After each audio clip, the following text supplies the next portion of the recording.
Okay, part three, activities that can be used for any grammar point. Sorry, got cut off unexpectedly at the end there. We memory card problems.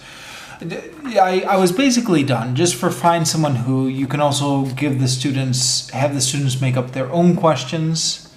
This is for the present perfect. Again, I've done more work than I needed to here. You could do this, you don't need to make a worksheet. They could just make questions on a blank sheet of paper, make their own questions using the target grammar, and then kind of walk around the classroom to see who they can find. Okay, next, find your partner. So this, I know the title is activities that can be used for any grammar point. But this actually works better with some grammar points than with others. Let me explain what it is first. You have a bunch of cards. You kind of cut them up, shuffle them up, give one to each student, and then they have to walk around the classroom and find someone with a matching card. It works great with kind of complementary sentences. So for example, one sentence in the active, you have to find somebody in the room who's got the corresponding sentence with a passive meaning. Also works great with sentences that have two clauses, like here's an if clause, find someone who has a results clause which matches your sentence and makes sense together. In this example, it's all kind of past continuous verbs. You've got to find someone who's got a matching sentence with the past simple. So, I was fighting a crocodile when it bit my arm. Now this when it bit my arm is not going to make sense with these other sentences. I was riding my bicycle when it bit my arm. It doesn't make sense. So there's only, if you design it right, ideally one corresponding sentence half where it makes sense. They've got to walk around the room, find who's got the matching sentence. Then once they think they've got a match, they come up to see the teacher. Teacher says, yes, that's fine, or no, keep looking. If it's fine, they get to sit down. Otherwise, they have to keep looking. The goal is to kind of find the match, and then you can sit down. You can also do this game with groups of three. So here there are too many cars, there is too much traffic. So one person has one person has too many, one person has cars. They've got to kind of find two people to make a sentence, contrasting there are and there is and too many and too much here. So, yeah, same idea, just kind of with groups of three. Another idea, you can do kind of the same general idea, but this is a game called Falling Leaves, which I got from my colleague. You put these sentences onto different color paper, so like pink, blue, green, whatever colored paper is at your school. If you don't have colored paper at your school, you can color it with a crayon. Then you cut it all up, shuffle them together, put all the colors together, and you throw it up into the air. And it's called Falling Leaves because ideally it will kind of flutter softly down like falling leaves on a fall day. Although I've learned from experience, you've got to throw it just right, otherwise they just plop down. But ideally, they kind of flutter down. And then the students are in different teams, like a green team, a blue team, a red team. They've got to find all the cards with their color, and then once they get all the cards, they've got to match them up into sentences and make sentences.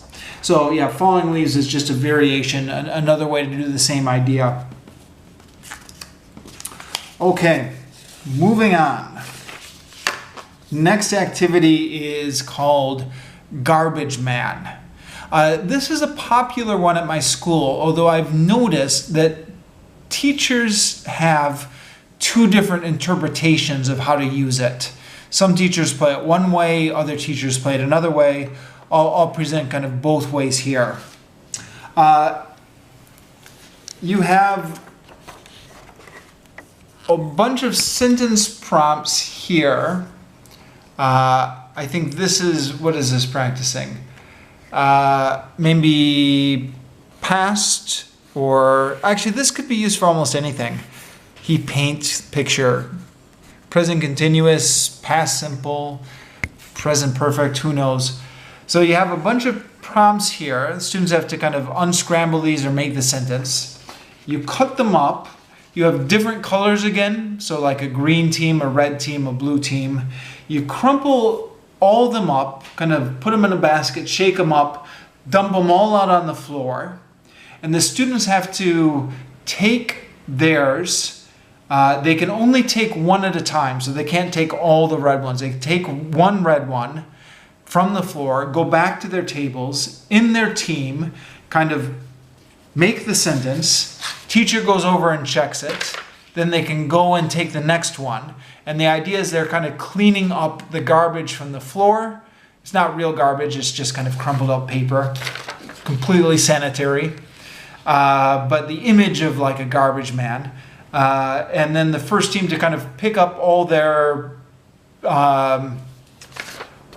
sentences from the floor and to kind of correctly fix them is the winner. The variation on this, which other teachers will do, is that the students are presented with all you give this to the students. It's maybe cut up into strips, so they have this at their table, and then as they finish them, they get to crumple them up and throw them on the floor. So he paint picture. They make the sentence, he is painting the picture. Teacher goes over and checks it. The teacher says, yes, that's right. Then they crumple it up, they throw it on the floor. And then the losing team, whichever team finishes their sentences last, the losing team has to be the garbage men and go around and kind of pick up the garbage from the floor. Picking up the garbage from the floor isn't part of the game. It's just kind of the humiliation of being last.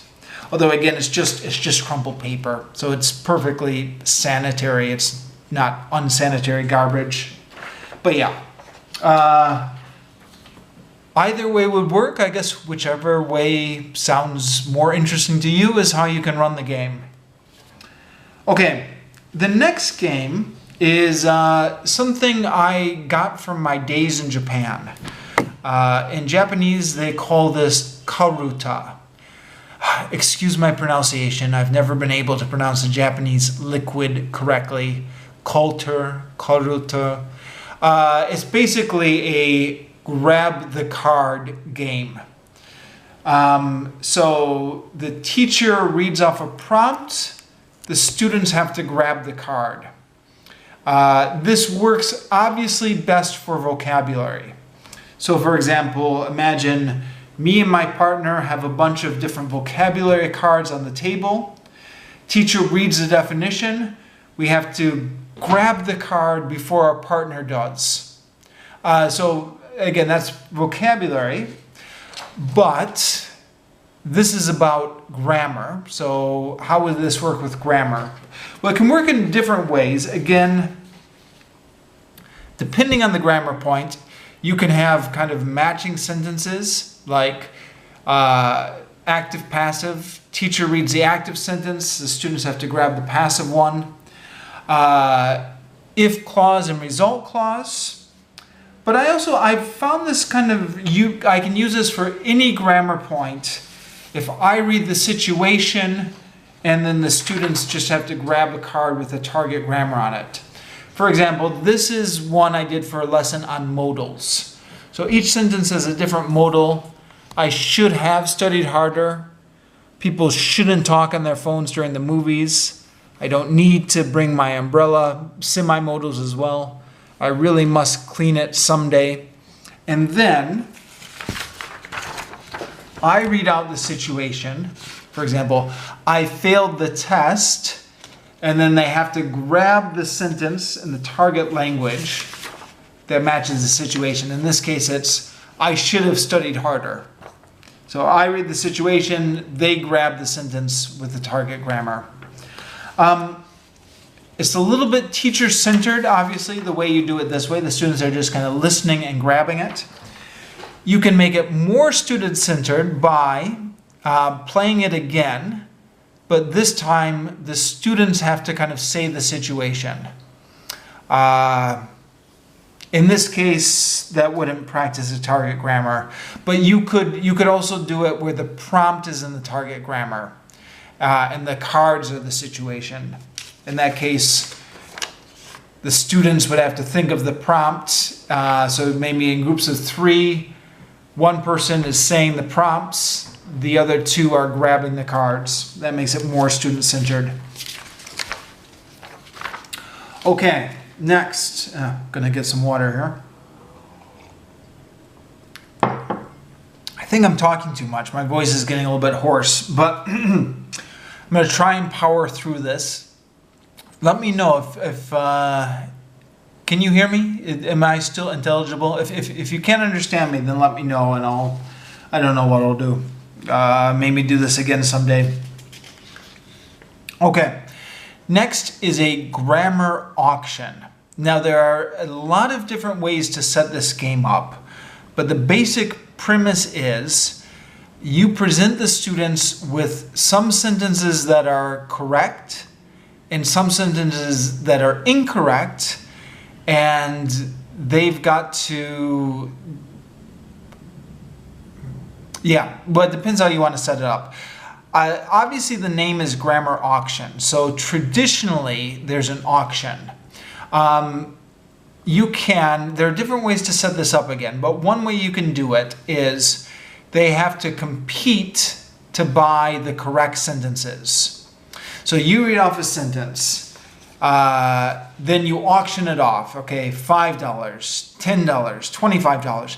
Obviously, it's not real money. You know, you either have fake money, or actually you don't even have to bother with getting fake money. I just kind of keep all the money on the whiteboard. You know, like you have $100, I just write 100 on the whiteboard. I think it actually works better that way because then they can see their other team's money. So at the end of the game, the team with the most points wins. But